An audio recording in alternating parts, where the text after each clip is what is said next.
미국의 한 주립대 조리학과 교수의 논문이 발표되자 학계는 물론 일반 대중들까지 뜨겁게 달아올랐습니다. 그가 발표한 논문의 주제는 다름 아닌 한국의 식당 문화였는데요. 평범해 보이는 이 주제가 어째서 이렇게 큰 반향을 일으킨 걸까요? 이 교수는 한국에서의 짧은 여행 중 상상도 못할 문화 충격을 받았다고 합니다. 심지어 그 경험이 그의 식당 문화에 대한 고정관념을 완전히 뒤집어 놓았다고 하죠. 발표 영상은 단 며칠 만에 조회수 100만을 돌파했고 댓글에는 이런 경험이라면 나라도 논문을 쓸 것 같다. 나도 그 한정식집에 가보고 싶다는 반응이 쏟아졌습니다. 가장 충격적인 건요. 그가 한국에서 경험한 것은 특별한 미슐랭, 스타 레스토랑이나 화려한 고급 식당이 아니었다는 겁니다. 평범한 한정식집, 일상 속에서 한국인들이 자주 찾는 곳에서 벌어진 일이었어요. 교수는 이건 단순한 식사가 아니라 문화적 깨달음이었다고 말했는데요. 도대체 그곳에서 무슨 일이 있었던 걸까요? 여러분, 지금부터 들려드릴 이야기는 단순히 맛있는 음식을 먹었다는 평범한 체험기가 아닙니다. 미국인 교수의 눈을 뒤집어 놓고 학계의 판도까지 흔들어 놓은 그 감동적인 이야기를 지금 바로 시작합니다. 안녕하세요. 저는 미국에서 조리학과 학생들을 가르치고 있는 제임스 밀러 교수입니다. 어릴 때부터 저는 음식에 대한 남다른 관심을 가지고 있었어요. 가족과 함께 주말이면 근처 맛집을 찾아다니며 다양한 요리를 맛보곤 했죠. 하지만 대부분의 식사는 미국식, 특히 스테이크나 샐러드, 파스타처럼 친숙한 메뉴들이었어요. 저는 특히 육류 요리를 좋아했습니다. 그래서 자연스럽게 학교 근처의 스테이크하우스나 아메리칸 다이너를 자주 찾았어요. 미국의 식당 문화는 저에겐 너무나 익숙했습니다. 메뉴를 고르고 메인 요리가 나오기 전에 빵이나 샐러드를 추가로 주문해야 했죠. 물론 그 모든 것에는 추가 요금이 붙었습니다. 빵 몇 조각이 나와도 샐러드 한 접시가 나와도 따로 돈을 내야 했어요. 예를 들어 제가 자주 가던 스테이크하우스에서는 스테이크와 감자튀김이 기본 메뉴였는데 만약 샐러드를 추가하고 싶다면 $7, 빵을 추가하고 싶다면 또 $5를 내야 했어요. 게다가 미국에서는 팁 문화가 당연하게 자리 잡고 있습니다. 식사를 마치고 계산을 할 때 항상 15%가량의 팁을 더 내야 했죠. 종업원의 서비스가 좋든 나쁘든 말이에요. 저뿐만 아니라 대부분의 미국인들은 이런 문화를 너무나 자연스럽게 받아들이며 살고 있었습니다. 저는 사실 이게 불편하다고 느끼기보다는 그냥 원래 식당이란 이런 곳이지라고 생각했어요. 어딜 가든 비슷했으니까요. 추가 요금을 내고 원하는 걸 먹고 팁을 주는 게 당연하지라는 생각이 머릿속에 깊이 자리 잡고 있었죠. 심지어 학생들에게도 좋은 서비스엔 팁을 넉넉히 주는 게 미국의 식문화라고 가르쳤습니다. 그러던 어느 날 저에게 한 통의 이메일이 도착했습니다. 바로 한국에서 열리는 국제조리학학회에 초청받았다는 내용이었어요. 사실 한국은 저에게 꽤 낯선 나라였어요. K-드라마나 K-팝은 주변에서 많이 들었지만 한국 음식에 대해서는 깊이 알지 못했거든요. 김치나 불고기 정도는 먹어봤지만 그게 한국 음식의 전부일 거라고 생각했어요. 하지만 학회 프로그램을 살펴보니 단순히 발표만 하는 것이 아니라 한국의 전통 음식을 체험할 기회도 포함되어 있었어요. 저는 호기심이 생겼습니다. 한국 음식은 정말 어떤 맛일까? 그곳의 식당 문화는 미국과 얼마나 다를까라는 궁금증이 생겼죠. 결국 저는 망설임 없이 한국행을 결심했습니다. 이참에 학생들에게도 새로운 이야깃거리를 줄 수 있겠지 하는 기대도 있었어요. 과연 비행기를 타고 장장 14시간을 날아 도착한 서울에서 학회 주최 측에서는 저를 포함한 해외 참가자들을 위해 공항, 픽업 서비스와 숙소까지 세심하게 준비해 주었죠. 학회 첫날은 정말 바빴습니다. 세계 각국에서 모인 조리학 교수들과 연구자들이 발표와 토론을 이어갔어요. 새로운 조리법과 각 나라의 식문화를 공유하는 자리였는데 한국인 발표자의 자료를 보며 저는 자연스럽게 한국 음식에 대한 호기심이 더 커졌습니다. 특히 한 발표자는 한국의 반찬 문화에 대해 설명했는데요. 메인 요리를 주문하면 자연스럽게 여러 가지 반찬이 함께 제공된다고 했어요. 저는 그 이야기를 듣고 속으로 설마 그게 진짜일까 하고 의문을 품었습니다. 미국에서는 상상할 수 없는 일이었거든요. 오후 내내 이어진 발표와 워크숍에 지친 몸을 이끌고 저녁 식사 자리로 향하게 되었습니다. 학회 주최 측에서 특별히 준비한 자리였는데 듣기로는 한국의 전통 한정식집이라고 했어요. 저는 살짝 긴장된 마음으로 한정식집에 들어섰습니다. 미국에서는 보통 식당에 들어가면 직원이 밝게 인사를 건네며 메뉴판을 내밀고 편안한 의자가 놓인 테이블에 앉는 게 일반적이었죠. 하지만 이곳에서는 신발을 벗고 들어가야 했습니다. 신발을 벗고 식당에 들어간다고 저는 처음 겪는 문화에 살짝 당황했지만 안내해준 직원의 따뜻한 미소에 일단 따라야겠다는 생각이 들었어요. 자리를 안내받고 앉았을 때 저는 또 한 번 놀랐습니다. 바닥에 앉아야 하는 좌식 테이블이었거든요. 미국에서는 주로 의자에 앉아 식사하는 게 당연했기에 바닥에 앉는 게 왠지 어색했어요. 그런데 막상 바닥에 앉아보니 발밑에서 느껴지는 따뜻한 온기가 신기했습니다. 바닥이 왜 이렇게 따뜻하지? 저는 자연스럽게 발을 바닥에 꾹 눌러보고 손으로도 만져봤어요. 직원분께 조심스럽게 물어봤습니다. 저기, 혹시 바닥이 왜 이렇게 따뜻한 거죠? 직원분은 밝게 웃으며 설명해 주셨습니다. 이건 온돌이라고 해요. 한국의 전통 난방 방식인데 바닥 밑으로 따뜻한 물이 흐르거나 불을 떼서 방을 따뜻하게 해주는 시스템이에요. 저는 감탄했습니다. 와, 공기를 데우는 히터나 라디에이터가 아니라 바닥을 직접 데우는 방식이라니. 이 온돌 덕분에 방 안 공기도 건조하지 않고 발밑에서부터 스며드는 따뜻함이 온몸을 편안하게 만들었습니다. 덕분에 저는 따뜻한 바닥에서 긴장이 풀리면서 본격적으로 메뉴판을 살펴보았습니다. 옆에 앉은 한국 교수님께 추천을 부탁드렸더니 한정식은 메인 요리 하나만 고르면 돼요. 나머지 반찬들은 기본으로 나와요. 라고 말씀하셨어요. 저는 학회 첫날에 들었던 이야기가 떠올랐어요. 하지만 아직 제 눈으로 본 것이 아니었기에 완전히 그 말을 믿지는 못하고 있었죠. 아무렴 식사는 해야 하기 때문에 일단 불고기를 주문했어요. 잠시 후 직원분들이 작은 접시들을 하나둘 테이블에 올려놓기 시작했습니다. 김치, 나물, 감자조림, 해물파전, 잡채, 계란찜까지. 색깔도 다채롭고 향도 좋았습니다. 음식량이 상당히 많았기 때문에 아무리 생각해도 이 음식들을 공짜로 준다는 건 이해가 되지 않았죠. 그래서 추가 요금을 지불할 준비를 하고 있었어요. 이거 다 얼마지? 만약 다 합쳐서 50만 원 넘으면 어쩌지? 미국에서는 빵 몇 조각이나 작은 샐러드 하나도 몇 달러씩 추가되니까요. 저는 조심스럽게 반찬들을 조금씩 맛봤습니다. 맛은 정말 좋았어요. 짜지도 않고 각각의 반찬마다 고유의 맛이 살아있었습니다. 식사를 마친 후 저는 슬며시 영수증을 받아 들었습니다. 다양하고도 많은 양의 음식을 먹었기 때문에 필연적으로 비싼 금액이 나올 거라고 생각했기에 솔직히 조금 무서웠어요. 그런데 영수증을 확인한 순간 저는 눈을 의심했습니다. 영수증에는 메인 요리인 불고기의 가격만 적혀 있었고 나머지 반찬들에 대한 금액은 아예 적혀 있지 않았거든요. 물론 금액은 제가 예상했던 것보다 훨씬 저렴했습니다. 혹시 직원이 실수한 건가?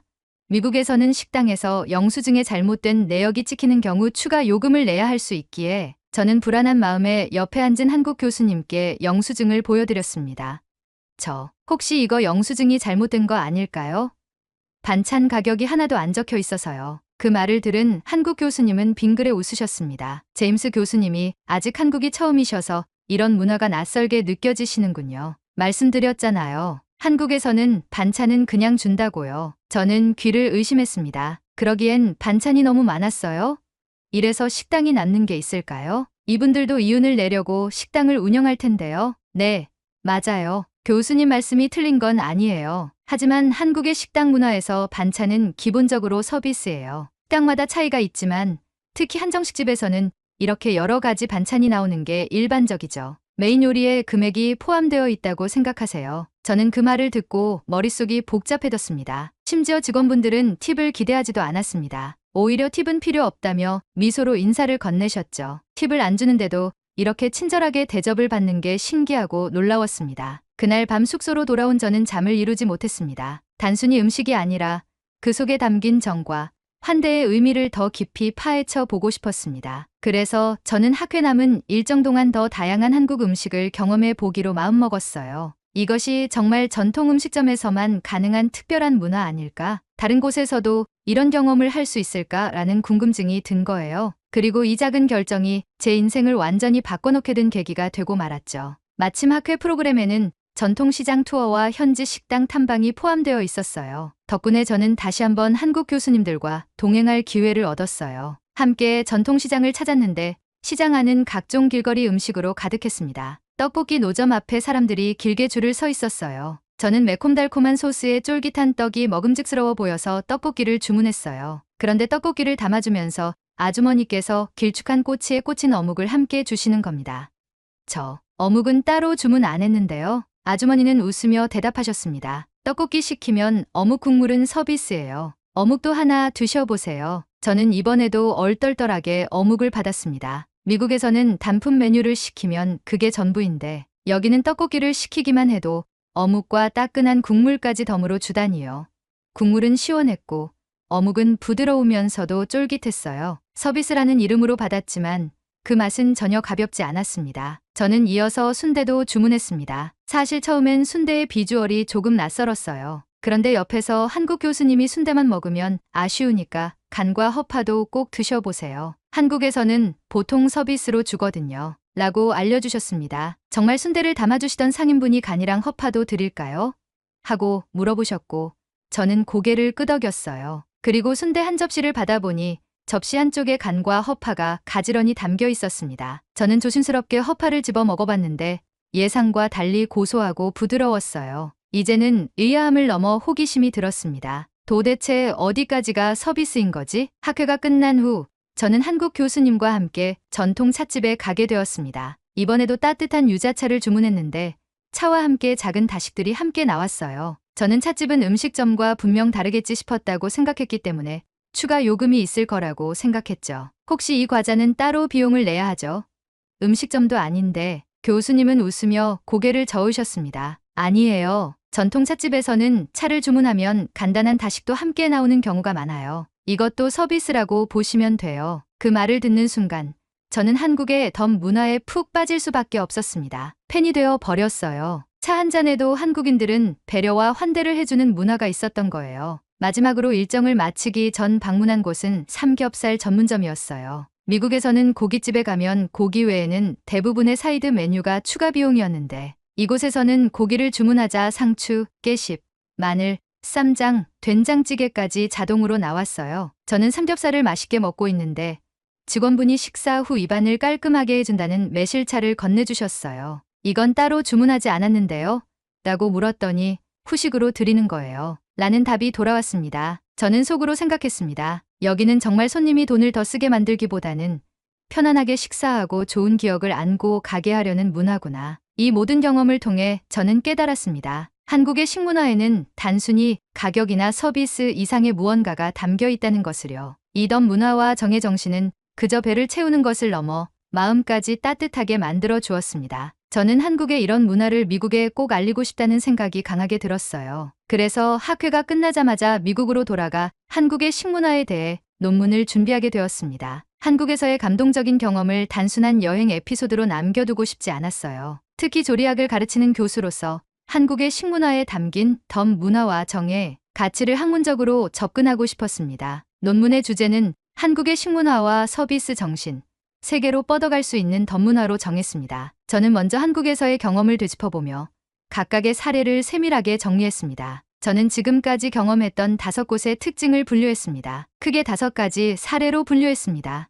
이곳들은 모두 덤을 준다라는 공통점을 가지고 있었지만 저는 단순히 경제적 혜택을 넘어서 그 안에 담긴 문화적 가치를 분석하고 싶었습니다. 분석에 앞서 각 경험을 사진과 메모를 통해 시각화했습니다. 한국에서 찍은 영수증과 반찬 사진들, 그리고 함께했던 한국 교수님과의 대화 내용까지 꼼꼼히 기록했어요. 저는 한국 음식점이 보여준 서비스가 단순한 상술이 아니라 상대방을 배려하는 한국 문화의 표현이라고 판단했습니다. 저는 한국의 덤 문화에 대한 기존 연구 자료도 조사했습니다. 한국의 전통시장에서는 물건을 살 때 덤으로 더 얹어주는 것이 흔한 일이었고 이는 조선시대부터 내려왔던 문화적 가치와 깊은 관련이 있다는 사실을 알게 되었습니다. 특히 한국에서는 정이란 단어가 단순히 감정 이상의 의미를 담고 있었습니다. 사람과 사람 사이의 따뜻한 유대감, 배려, 그리고 나눔을 포함하는 개념이었죠. 저는 이 부분에 큰 감명을 받았습니다. 미국에서는 서비스가 팁에 대한 보상으로 이루어지는 경우가 많습니다. 하지만 한국에서는 팁이 없는 문화임에도 불구하고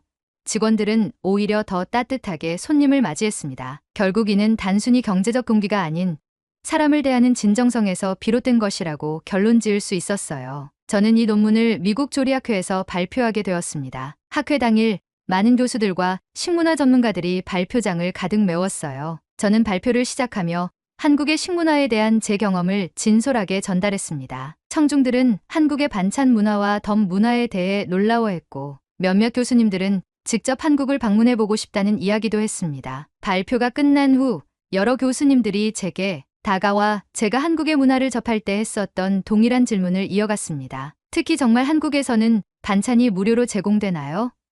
특별한 이벤트나 프로모션이 아닌가요? 라는 질문이었죠. 저는 자신 있게 대답했습니다. 아닙니다. 제가 경험한 대부분의 식당에서는 이러한 서비스가 자연스럽게 제공되었습니다. 이는 특정한 상황에 국한되지 않고 한국의 식문화 전반에 자리 잡은 일상적인 모습입니다. 저는 발표 자료에 포함된 사진과 영수증을 다시 보여주며 한국에서의 경험이 단순히 개인적인 에피소드가 아닌 보편적 문화임을 설명했습니다. 이 발표는 많은 이들에게 깊은 인상을 남겼고, 저는 단순히 논문을 발표한 것을 넘어 한국의 문화를 진정성 있게 전달했다는 뿌듯함을 느꼈습니다. 저는 이 발표를 계기로 미국 내 여러 학교와 단체에서 한국의 식문화를 주제로 강연 요청을 받게 되었고, 이를 통해 한국의 덤 문화와 정을 더욱 많은 사람들에게 알릴 수 있는 기회를 얻게 되었습니다. 놀라운 일은 학회에 참석했던 몇몇 교수님들이 실제로 한국을 방문해 저와 비슷한 경험을 하고 돌아왔다는 소식을 들었을 때였습니다. 그들은 당신의 발표를 듣고 반신반의했지만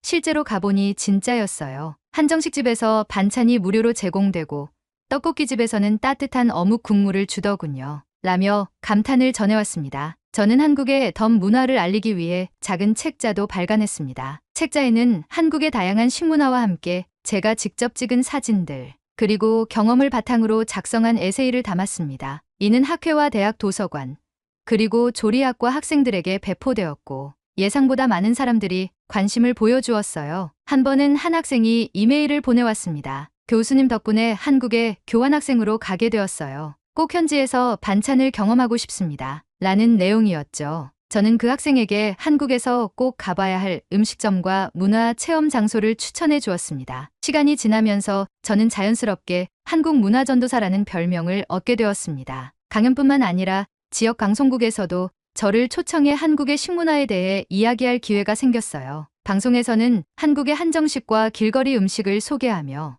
덤 문화가 가져다주는 따뜻한 환대를 시청자들에게 전달했습니다. 저는 한국에서의 경험이 단순히 맛있는 음식을 먹은 것에 그치지 않고 제 인생의 방향을 바꾸어 놓았다는 사실에 감사했습니다. 한국의 따뜻한 정을 접하며 저 역시 제 학생들과 주변 사람들에게 더 따뜻하게 대하려 노력하게 되었어요. 수업 시간에도 학생들에게 음식은 단순히 배를 채우는 것이 아니라 마음을 채우는 것이라고 강조하게 되었습니다. 지금도 저는 매년 한국을 방문합니다. 학회 참석이 아니어도 그저 그곳의 따뜻한 사람들과 맛있는 음식을 다시 느끼고 싶어서요. 저는 여전히 한정식집에 가서 무료로 제공되는 반찬을 즐기고 떡볶이집에서 서비스로 나오는 어묵 국물을 마시며 행복해합니다. 한국에서의 경험은 제게 단순한 여행 이상의 의미를 남겼습니다. 이제는 저 역시 한국의 정을 실천하려 노력하고 있어요. 학생들이 저에게 질문을 할 때마다 친절하게 답변해주고 필요하면 작은 도움이라도 더 얹어주는 덤을 주려고 합니다. 마지막으로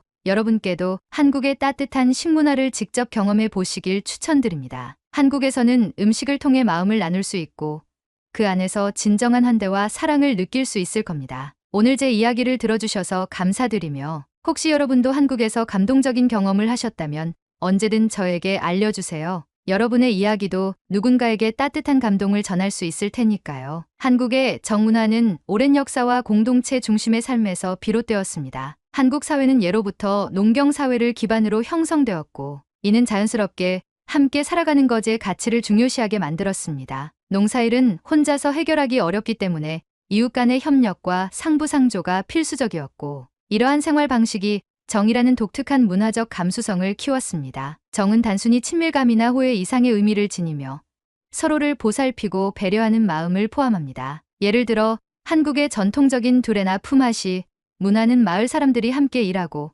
어려운 일이 있을 때 도움을 주고받는 시스템이었는데 이는 단순히 노동력을 나누는 것을 넘어 정서적 유대감을 강화시켰습니다. 이러한 정 문화는 한국 사회를 위기에서도 강하게 만들었습니다. 예를 들어 1997년 IMF 외환위기 당시 많은 사람들이 자발적으로 금 모으기 운동에 참여했는데 이는 개인의 손해를 감수하더라도 함께 극복하자는 마음에서 비롯된 것이었습니다. 또한 코로나19 팬데믹 동안에도 어려운 이웃을 돕기 위한 착한 임대료 운동, 자발적 기부 릴레이 등이 펼쳐졌는데 이는 정이 한국인의 DNA에 깊이 새겨져 있다는 것을 보여줍니다. 이처럼 정 문화는 단순히 개인 간의 따뜻한 관계를 넘어서 한국 사회 전체의 연대감을 강화하고 국가적 위기 상황에서도 서로를 보듬어주는 힘이 되었습니다. 이는 한국이 빠른 경제 성장과 사회적 안정을 이루는데 중요한 역할을 했고, 함께 잘 살자는 정신을 바탕으로 K컬처와 같은 긍정적인 국가 이미지를 만들어가는 원동력이 되었습니다. 그럼 다음에도 더 흥미로운 이야기로 찾아뵙겠습니다.